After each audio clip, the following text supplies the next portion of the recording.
What's up everyone, I'm Demon Cringe, and today we got something really hilarious. If there's anything that can ruin the excitement for something, it's Phil Spencer opening his big fat mouth. So it looks like Phil Spencer himself, the boss of Xbox, sat down with the Insomniac Games CEO Ted Price, and looks like he had a little bit of a talk about something, about the future of gaming, streaming, monetization, consoles, and more. So yeah, with that being said, let's get on with it, shall we?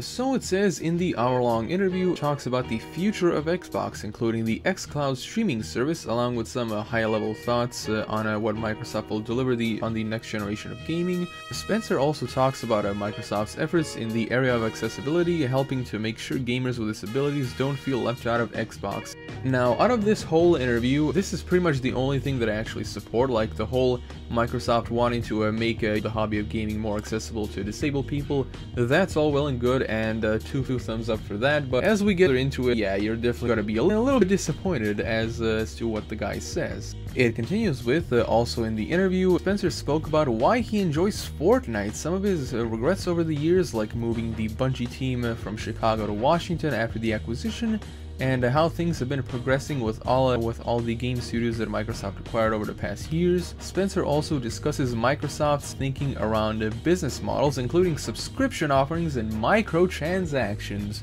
Oh boy!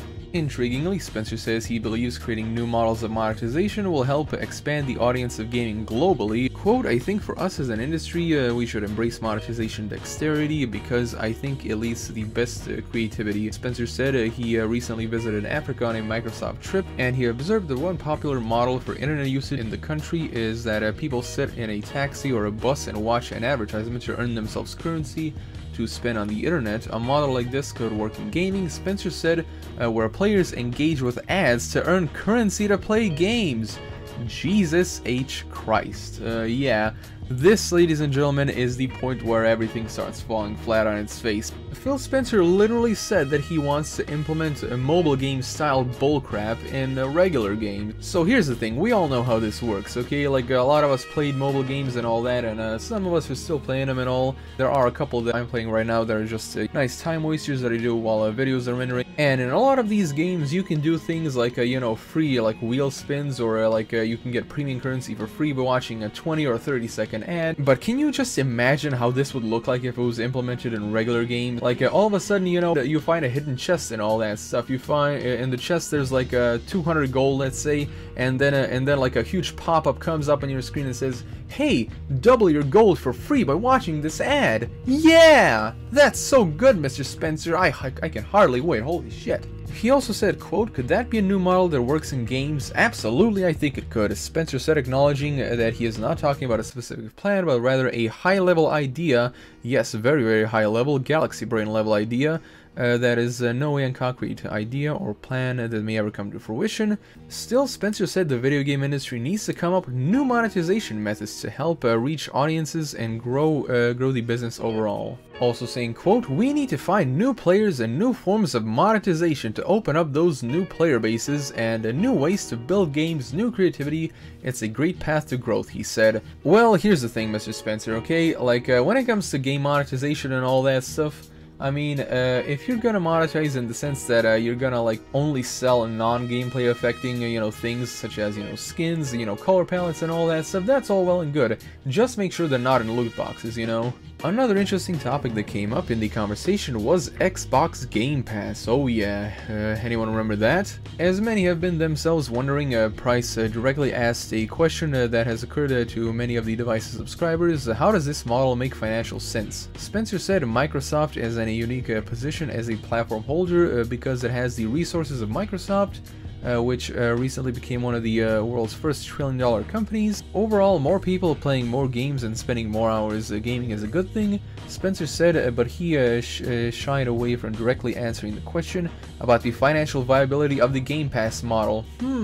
Yeah, the way I see it, I really don't see Game Pass being all that profitable because if you actually remember, many people were actually like joining Game Pass for like the small free period and all that, and playing some of the games that were hyped up and all that, and then canceling their subscription right after, because in all honesty, there really wasn't any reason whatsoever for people to renew subscriptions and all that and actually pay money, because most of the games on the Game Pass were complete garbage. And you remember what happened with Sea of Thieves? Now, I'm not going to be going on a tirade of Sea of Thieves because that's already been beaten to hell and back and all that stuff. And of course, the second biggest hyped up game that was on the Game Pass, everyone remembers State of Decay 2. Yes, that game was complete and utter trash compared to the first one. No reason for that game to exist ever. So with amazing titles like that, why the hell would anyone pay for Xbox Game Pass? Elsewhere in the interview, Spencer spoke about how he also believes the xCloud streaming service will not replace traditional hardware-based gaming anytime soon. He said he believes playing games on an Xbox or another console would be the best way to play games until 2030. The appeal of the streaming service like xCloud is for the times when players are away from their main screens and still want to play, Spencer said. I think I'm gonna have a game plugged into my television for the next decade plus. I think it's going to be the best way for me to play on my television, to have a local device, download the game and play, he said. Well, the thing is, he is right about the whole cloud gaming not replacing hardware gaming anytime soon, because when you actually take a look at all of these game streaming services and all that, pretty much the only one that actually doesn't suck monkey shit is the new Nvidia thing. I think it's called like Nvidia Now or something like that. Now, of course, there are some more parts to this interview over here and all that, which you can actually take a look at yourself by clicking the link in the description.